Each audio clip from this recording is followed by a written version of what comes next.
Senhor presidente, senhores vereadores, esse projeto é um projeto daqueles que nos enche os olhos e a mim também a questão de estar na Câmara de Vereadores. Eu me lembro da questão do refis quando eu era estagiária do governo Sartori e foi lançado, e a quantidade de pessoas que vieram falar comigo desde então, que são contempladas pela questão do refis, que hoje acontece anualmente, tirando a parte do ano eleitoral, né? Então, é um projeto importante que beneficia o contribuinte e também os cofres públicos da administração, que daqui a pouco podem investir mais, né, na questão da saúde e educação, que a gente tanto pede aqui na Câmara de Vereadores, através dos nossos discursos, das nossas indicações e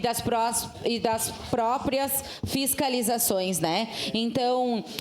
eu quero elencar principalmente os pontos positivos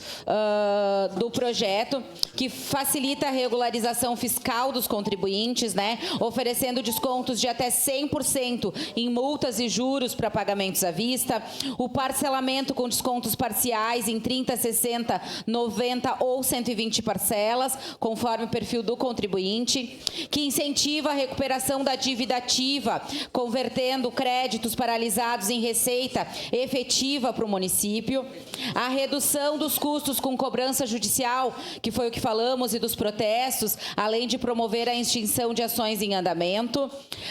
o que o vereador Frisso falou, o incluir aí associações sem fins lucrativos, garantindo o tratamento especial a entidades que atuam em favor do interesse público,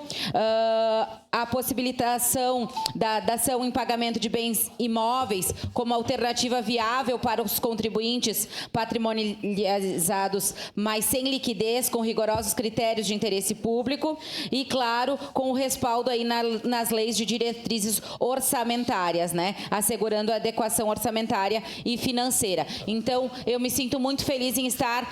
na Câmara de Vereadores para votar um projeto assim. Como a gente fala muitas vezes, somos vereadores de oposição, mas não somos vereadores de uma oposição só por ser contra, né? Realmente em projetos que a gente acredita que prejudicam a população. Esse, obviamente, não é um projeto que valoriza a questão dos recursos públicos, né, na parte da saúde, da educação, que vai entrar recursos no cofre do município, mas também auxiliar aquele contribuinte que não conseguiu, né, arcar com as despesas, principalmente na questão do IPTU aí. Então, com certeza, votarei favorável a este projeto e que a gente estava ansioso. Não achei tão célere vir, porque já que aconteceu em outros anos, a promessa era que ele viesse até abril, né? Não veio para essa casa, mas está vindo antes tarde do que nunca e, obviamente, eu votarei favorável a este projeto. Era isso, senhor presidente. Obrigada.